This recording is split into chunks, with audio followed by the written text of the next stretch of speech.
आज बात करूंगा मंत्र के बारे में। मंत्र क्या है? लोगों को बड़ी भ्रांति है, बड़े हल्के में लेते हैं, बड़े सिंपल वे में लेते हैं। मंत्र लिखा हुआ है, जगह जगह दीवारों पर लिखा हुआ है, ना कोई उसके विधि विधान जानता, ना अप्लाई करने की टेक्निक्स जानता।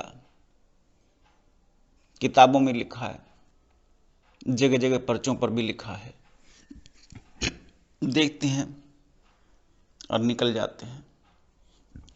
मंदिर में भी जाते हैं तो मुंह से भी नहीं निकलते। मंत्र क्या है और इसका जीवन में क्या प्रभाव पड़ता है, और मंत्र के माध्यम से आप अपने जीवन को कैसे चेंज कर लेते हैं, आज इसी बारे में बात करनी है। मंत्र अपने आप में एक बहुत बड़ा रहस्य है। मंत्र वो रस्सी है जिसको पकड़ करके आप आध्यात्मिक जगत के कुएं में उतरते हैं, ध्यान की गहराई में उतरते हैं। मंत्र वो रहस्य है। मंत्र शब्द का अर्थ क्या है? मंत्र में से मन, मंत्र आगे त्रय लग गया। त्रय, त्रय से त्राण। मंत्र जो मन को त्राण से मुक्त कर दे। त्राण माने दुख, जो मन को दुख से मुक्त कर दे, ऐसे शब्द समूह मंत्र कहलाते हैं। मंत्र जो मन को त्राण, जो मन को त्राण दे दे, जो मन को दुख से भर दे, ऐसे शब्द समूह मंत्र कहलाते हैं। ये तरंगे हैं विशेष प्रकार की, और आप इनके माध्यम से सुख और दुख दोनों की अनुभूति कर सकते हैं। मंत्रों के माध्यम से आप अपने किसी भी कार्य को सिद्ध कर सकते हैं, जिनसे आपको सुख, आनंद, प्रसन्नता मिलती हो। और मंत्र अगर गलत चला गया, अर्थात प्रक्रियाएं गलत हो गई, तो रिजल्ट नेगेटिव होंगे। मन और परिस्थितियां दुख से भर जाएंगी। मंत्र केवल इतना नहीं है। जब आप अपने जीवन में बहुत सारे कर्मों का फल एक समूह के रूप में पाते हैं, जिसका नाम है असफलता, बहुत परिश्रम किया, बहुत प्रयास किया, कुछ अंकों से ही आपकी सफलता रुक जाती है। बहुत परिश्रम किया, बहुत मेहनत की, लेकिन धन इकट्ठा नहीं हो पाता। बहुत कोशिश की राजनीति में ऊपर उठने की, लेकिन कोई पद प्राप्त नहीं होता। केवल कार्यकर्ता ही बनकर रह जाते हैं।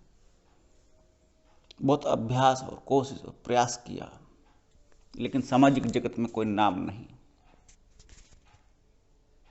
अर्थात फल आपके हाथ में नहीं आता।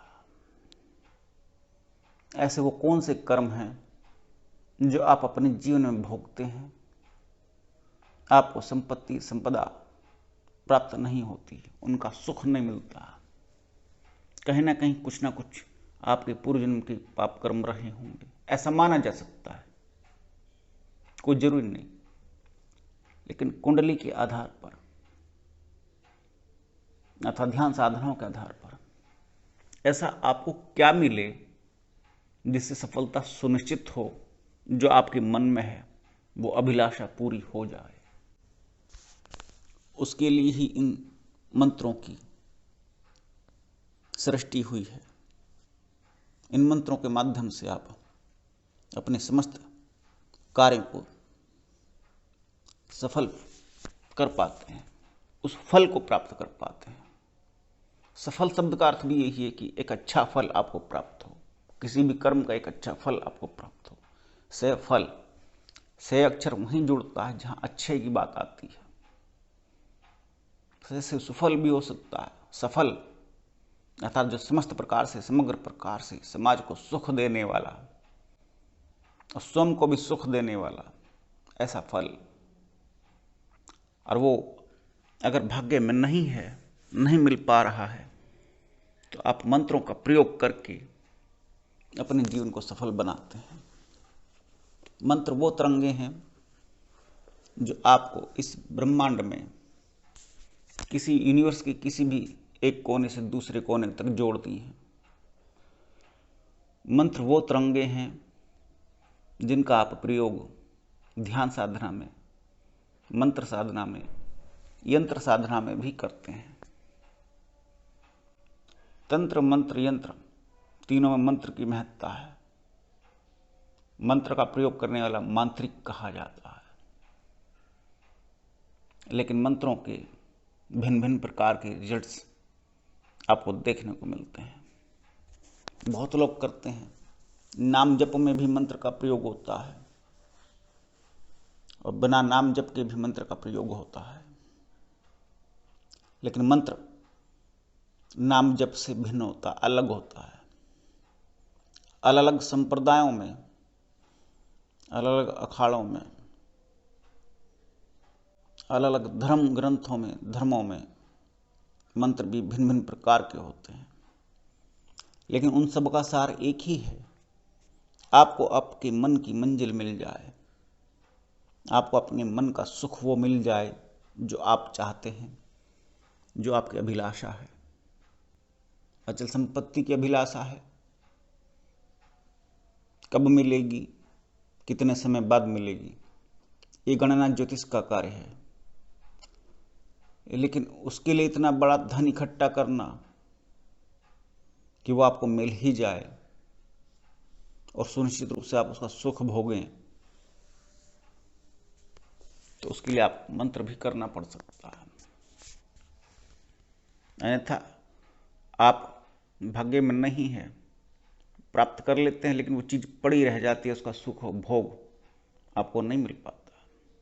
सुख चाहिए, यश और धन चाहिए, तो मंत्रों का प्रयोग करना अनिवार्य हो जाता है। आप चाहते हैं कि एक आध्यात्मिक जगत में शांतिपूर्वक सफलता प्राप्त करें, ध्यान साधना में विघ्न उत्पन्न ना हो, उसके लिए भी मंत्र प्रयोग करने पड़ते हैं अपने ध्यान की सुरक्षा के लिए। ध्यान कोई हवा में कोई चीज नहीं है कि जो कोई भी कर ले और उसको संभाल सके। ध्यान वो ऊर्जा है जो तन और मन की प्राण ऊर्जा है, उनका समष्टि और समुच्चय है। जब पूर्ण ऊर्जा एकाग्रचित्त होती है तो वो किसी कार्य विशेष को सिद्ध करती है। लेकिन क्या उस ऊर्जा को संग्रहित करके रखा जा सकता है? नहीं, वो ऊर्जा बिखर जाएगी। उस ऊर्जा को संग्रहित करने के लिए मंत्र का प्रयोग होता है, अपनी ऊर्जा को संभालने के लिए उस मंत्र का प्रयोग होता है। ये आध्यात्मिक जगत का रहस्य है। ये बिल्कुल ऐसे ही है जैसे अपने धन कमाया, लेकिन उस धन को इकट्ठा रखने के लिए एक जगह पर आप बैंक में जमा अकाउंट खुलवा लेते हैं, वहाँ पर धन इकट्ठा रहता है, वहाँ से जरूरत के अनुसार लेन देन करते हैं। उसी प्रकार से ध्यान साधना में भी मंत्र आपकी ऊर्जा को संग्रहित रखता है। जहाँ जितनी जरूरत पड़ती है उतनी ऊर्जा का आप इस्तेमाल करते हैं, प्रयोग करते हैं। मंत्र वो रहस्य है जो आपकी कुंडलिनी शक्ति के भेदों को खोलने के लिए एक ऊर्जा प्रहार के रूप में काम करता है, जिसको कहते हैं कि चक्रों को भेदना। भेदने का मतलब होता है तोड़ देना। कोई बहुत मोटा बड़ा भारी दरवाजा है, उस पर एक ऐसी चोट मारना कि वो दरवाजा टूट जाए और सामने जो रत्न रूपी सिद्धियां पड़ी हैं वो आपको मिल जाएं, दिख जाएं, आप एक अगले स्तर पर पहुंच जाएं। तो उसके लिए भी मंत्र का प्रयोग होता है। अपने सट चक्रों को भेदन करने के लिए मंत्रों का प्रयोग किया जाता है। और मंत्रों को अपने मन मर्जी, अपने मन के अनुसार नहीं करना चाहिए। जहां कहीं से मिल गया, देख लिया, सुन लिया, कर लिया। मंत्र ज्योतिष के आधार पर, अपनी ग्रह दशाओं के आधार पर, आपकी कुंडली, आपकी जन्मपत्री आपको कौन से मंत्र को करने की आज्ञा देती है, उसके आधार पर समय की विपरीत परिस्थितियों में कि क्या समय के अनुसार मंत्र करना ठीक रहेगा अथवा नहीं रहेगा, इन सब का सोच विचार करके मंत्र करना चाहिए। जो मंत्र उनका ही काम करते हैं, जो मंत्रों में सिद्ध हैं, जिन्होंने मंत्रों को जागृत किया है, उनसे मंत्र की दीक्षा लेनी चाहिए, तभी कार्य सिद्ध होगा। आपने देखा हो बड़े बड़े राजा भी, अगर कभी आप पुराण पढ़ेंगे तो उनमें मिलेगा वर्णन, राजा अथवा आमजन अथवा कोई भी व्यक्ति जो संसार जगत से अपमानित हुआ या अथवा जिसका कोई मनोरथ, जिसको अपना कोई मनोरथ सिद्ध करना था, वो भी किसी गुरु विशेष के पास जा करके विशेष दीक्षा लेता है कि मैं तप करना चाहता हूँ अथवा जप करना चाहता हूँ, जिससे मेरे मन का यह कार्य सिद्ध हो और मुझे इसका फल प्राप्त हो। इस प्रकार भिन्न भिन्न कार्यों के लिए मंत्रों का प्रयोग किया जाता है। और अगर आपको जानकारी नहीं है किस मंत्र का किस विषय वस्तु के लिए प्रयोग किया जाए, तो आप बिल्कुल ऐसे ही लाभ अथवा हानि मंत्र से प्राप्त करेंगे जैसे कि आपके पास कोई गर्म अथवा ठंडा बर्तन रखा है, जाने अनजाने में आपका हाथ उससे लग गया तो आपको महसूस होगा कि बर्तन ठंडा था अथवा बर्तन गर्म था। अर्थात मंत्र के दो लाभ अथवा हानि, अर्थात मंत्र के दो रिजल्ट्स आपको मिलेंगे, लाभ अथवा हानि, ठंडा या गर्म। ऐसा नहीं हो सकता कि आपने मंत्र किया और उसका कोई फल प्राप्त नहीं हुआ। सही प्रकार से, सही समय से, सही विधि विधान से आप करते हैं, आपको सुनिश्चित रूप से फल प्राप्त होगा।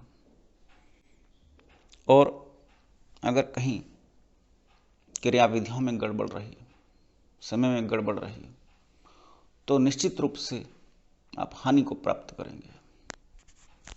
लाभ और हानि, मंत्र दो प्रकार के फल देता है, न्यूट्रल तो रहता ही नहीं, और इनका कब और कैसे प्रयोग करना चाहिए ये कोई अनुभवी व्यक्ति बता सकता है, तथा साथ में ज्योतिष भी इस बात में संकेत देती है कि इनका प्रयोग कैसे किया जाए।